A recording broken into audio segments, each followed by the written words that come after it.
Hello, I'm Lizzie Saka from Malawi, and in today's video, I'm going to show you how to make cupcakes, which you can sell or you can just eat. This recipe, I love this recipe because it's good and it has a higher yield. So for the flour that I'm going to tell you, it produces at least 52 cupcakes. And if you have been very generous, maybe you can go down up to 48 cupcakes. So this is why I love this particular recipe. So the things that I need for these cupcakes is flour. This is a kg of flour or 8 cups of flour. Remember that the cup that I use is this one, 8 cups of flour. Or when I'm using the other cup is so this is 8 cups. We are using this particular cup. This cup is normally written 250 ml.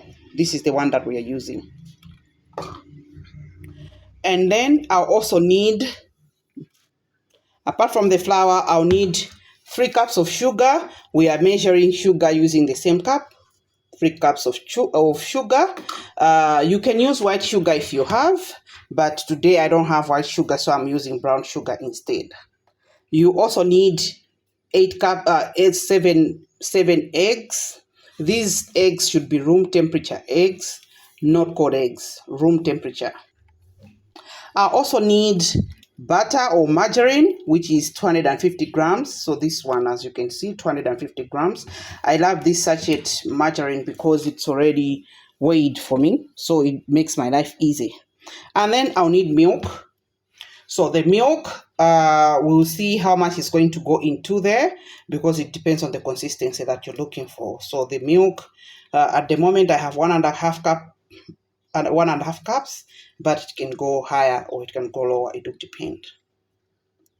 I also need 1 cup of cooking oil or vegetable oil. You'll notice that I'm using butter and cooking oil in this particular recipe. Why I like using that is because it brings out soft and fluffy cakes. So I do half and half. So if I was going to be using only margarine, I was going to be using 500 grams of margarine, but I'm not using margarine. So I'm not using margarine only. I'm combining margarine and cooking oil. So I have 1 cup of cooking oil and 250 grams of margarine. We'll also need to season, so I'll put 1 teaspoon of salt.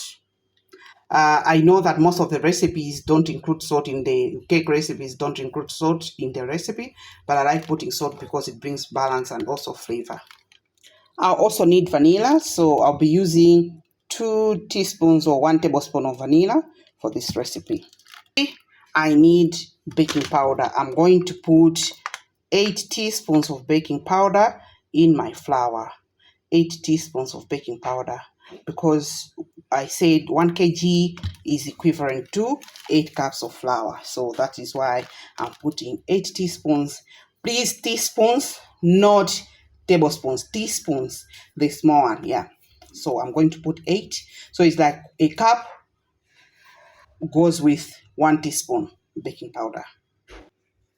So I'm going to have put the salt, the teaspoon salt, and the 8 teaspoons of baking powder into the flour, and I am going to sift this together. Why we are sifting is because we do not want any fallen matter in the cupcakes, and also because it helps to aerate the dough. So when we sift, we bring in air, so that is important for the rising of the dough. I prefer sifting for a minimum of 3 rounds. So I'm just going to sift this together. As I've said, we are sifting because we are incorporating air into the flour, and I find that sifting this for 3 rounds brings out a different texture altogether. Some may be saying, oh, how do you know this? Or this is just a fallacy. It could be, but I find that it works for me. So you can give it a try. Yeah, so I'm just doing that 3 times. And this is the last round. The other thing about baking is that you have to prepare your things in advance. because then it helps you to be focused. You don't forget some ingredients because you're running around. So that is one of the key things that you have to get good at. The other thing that you need to do is, as soon as you start collecting your ingredients, you have to make sure that also your oven is preheating and that you have also prepared your pans in advance. So when you finish your mixing, you have things ready. So now I'm going to just we are ready. We've sifted the flour. I put in the 200 grams of butter in the mixer. And I'm also putting my 3 cups of sugar. And then also we'll put in the cup of cooking oil. And then once we do that, we are going to let this mix until it's light and fluffy. You need to scrape down the bowl so that everything is well mixed in halfway down. You can see that we are almost getting there. We are almost getting there. Light and fluffy. So the mistake that some of us make for us to be unsuccessful is because we do not reach the light and fluffy level. You have to make sure that at least the yellow color of the margarine goes, or the yellow color of the butter goes light and fluffy. So now we have reached the point where we can add in eggs, because we've reached the point that we want. So we have reached the point that we needed. This is very nice and good, light and fluffy. It's different from how it was at the beginning. So now we can add in eggs. So you need to be adding egg one at a time. Yeah, and mix very well until they are all well mixed in. Yeah, so I'm going to continue adding in eggs until we add all of them in.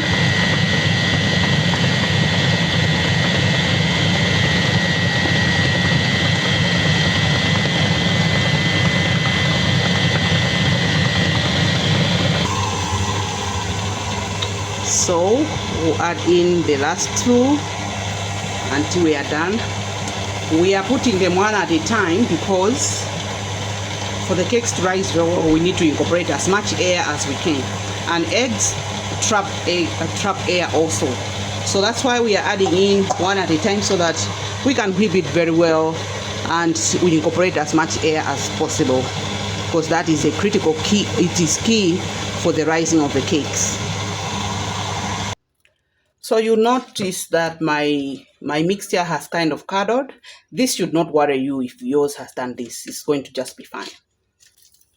Okay, so I'll continue. Now the next stage that I've reached is I'll be adding in flour. So we add flour. We should only mix in flour. We should alternate with milk. So I'm going to do this only up to 3 times, not more than that. So you start with flour, then milk. So I put in the flour, I'll mix a bit,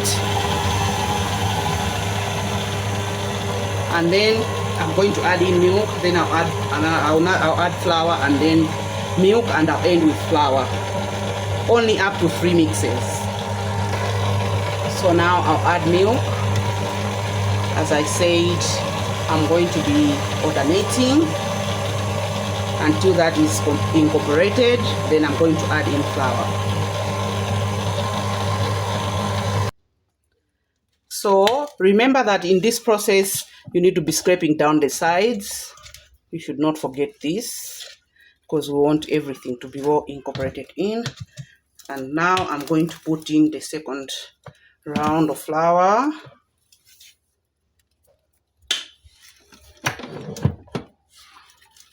And I'll mix.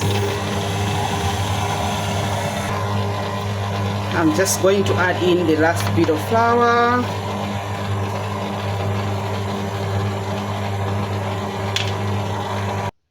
So we are here, but I've noticed that it has some lumps, so I'm going to just finish off with my spatula, but it's almost ready. Remember that when you're making cakes, you should never overmix. So because I don't want to overmix my dough is why I'm going to come in with my spatula and finish it off, maybe just for maybe 30 seconds or a minute, and then I'm going to put them in the pans and bake at 180 degrees.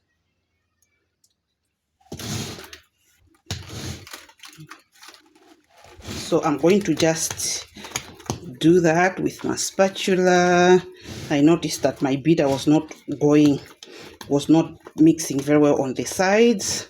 So it's quite important that you make sure that things are well mixed in. Otherwise you have bits where there's flour just sitting.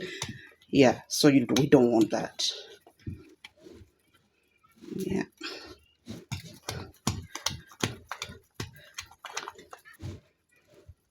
So that's a good consistency. I don't want it to be too watery.